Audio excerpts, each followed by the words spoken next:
In 1975, two college dropouts sat in a small garage, crafting what would become one of the most powerful tech empires in the world. One of them, Bill Gates, made a bold move, pitching software to a company without even having a product ready. What drove him to take such a risky gamble? How did this single moment change the trajectory of modern computing forever? From hacking his school's computer system to becoming one of the richest men alive, Bill's journey is a story of genius, ambition, and relentless innovation. Ready to uncover the secrets behind Microsoft's incredible rise? Microsoft became one of the most successful tech companies in history, making Bill Gates the world's wealthiest man within just 2 decades. Much of his story mirrors that of other Silicon Valley successes, including starting out in a Harvard dorm. Like Facebook's Mark Zuckerberg, Gates dropped out of college to pursue bigger goals, a decision he likely has never regretted. Born on October 28, 1955, Bill Gates came from a successful family. His father, William Gates, was a prominent lawyer, and his mother, Mary Maxwell Gates, sat on the board of directors for several organizations.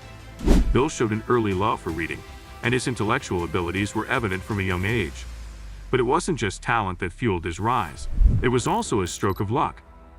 In 1968, while attending Lakeside School in Seattle, Bill's school purchased a $3,000 computer. At 13, Bill joined the computer club, immersing himself in programming through trial and error. This was a rare opportunity. Most schools didn't even have computers at the time. Had his school not invested in one, Bill might never have discovered his passion for tech. It was also at Lakeside where Bill met Paul Allen, and together they began hacking software. Bill's computer skills were sharp, but when it came to flirting, he needed a little help. So he and Paul hacked the school's scheduling system to get him into all-girls classes. Paul did the computer scheduling with me, Bill once shared. Unfortunately for him, he was 2 years ahead of me and off to college, so I benefited by having the nice girls at least sit near me. Not that I could talk to them or anything, but they were there. He admitted he was awkward with girls, saying, even in college, I was below average at talking to them. Bill's hacking skills weren't always innocent. He once tried hacking a major company but got caught and was banned from computers for a year. However, he bounced back using his skills to computerize his high school's payroll system. This marked the start of a journey that would lead to immense success. In 1973, Bill enrolled at Harvard.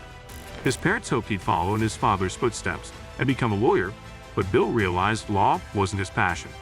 Instead, he took computer science classes and spent hours on computers. But even this wasn't enough. Bill wanted to turn his hobby into a career. While at Harvard, Bill developed a version of BSIC for the Altair 8800, the first microcomputer. He later explained his decision to drop out. It was the urgency to be the first to put BSIC on the microcomputer. Teaming up with Paul Allen, they founded Microsoft, which quickly became a massive success. Bill Gates' first big break came from taking a bold risk and telling a little lie.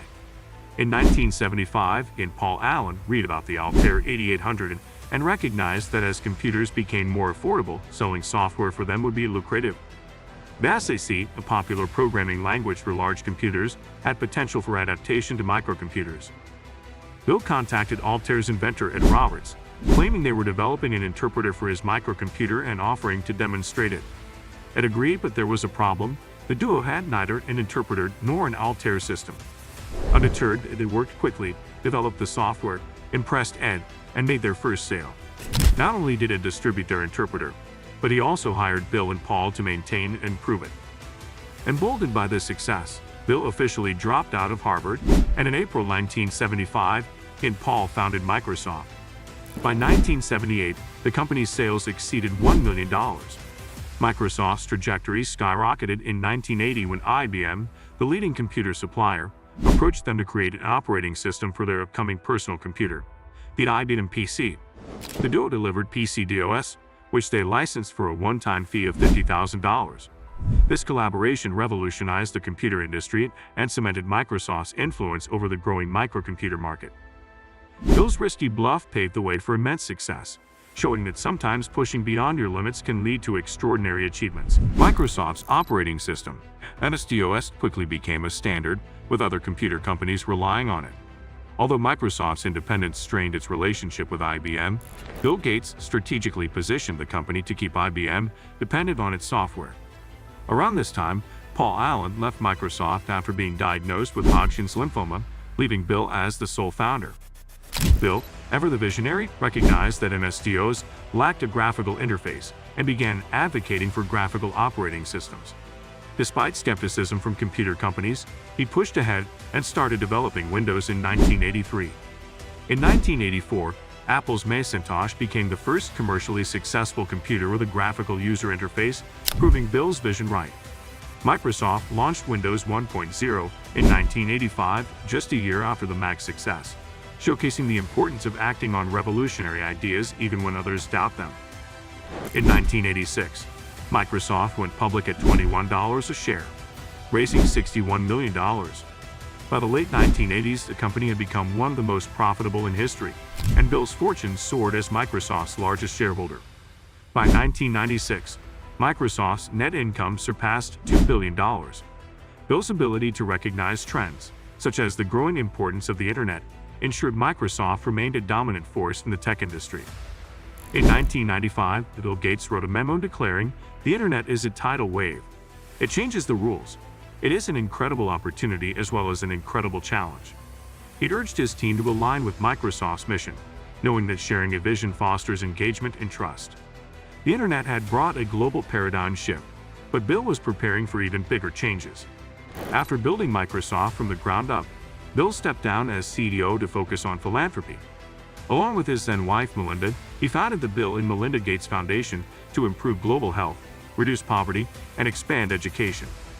Bill once said, "Money has no utility to me beyond a certain point. Its utility is entirely in building an organization and getting resources to the poorest in the world."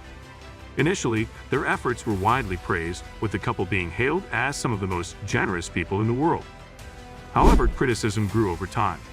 Concerns arose about the foundation's transparency, its influence over global health institutions, and its spending priorities.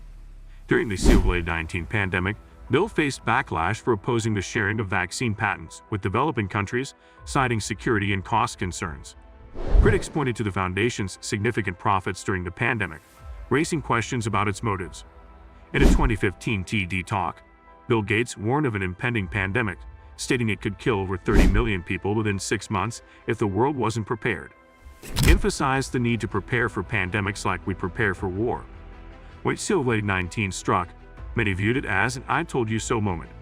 However, conspiracy theories also surfaced, with some falsely accusing Bill of creating the virus in a lab. Today, Microsoft stands as one of the most successful tech companies, boasting a market capitalization of over $1 trillion in products used by millions daily. Its logo is globally recognized, and the company's influence remains immense. Though Bill Gates is no longer the world's richest person, he still holds a net worth of $133 billion, making him the fifth richest individual, behind figures like Elon Musk and Jeff Bezos. His wealth slightly declined after his 2021 divorce from Melinda French Gates, after 27 years of marriage. Their asset division significantly increased Melinda's wealth while slightly reducing Bill's, though with over $130 billion. Poor is a relative term. From founding Microsoft to championing philanthropy, Bill Gates has left a lasting impact on technology and global aid. What's your take on his legacy? Supporter or skeptic? Share your thoughts.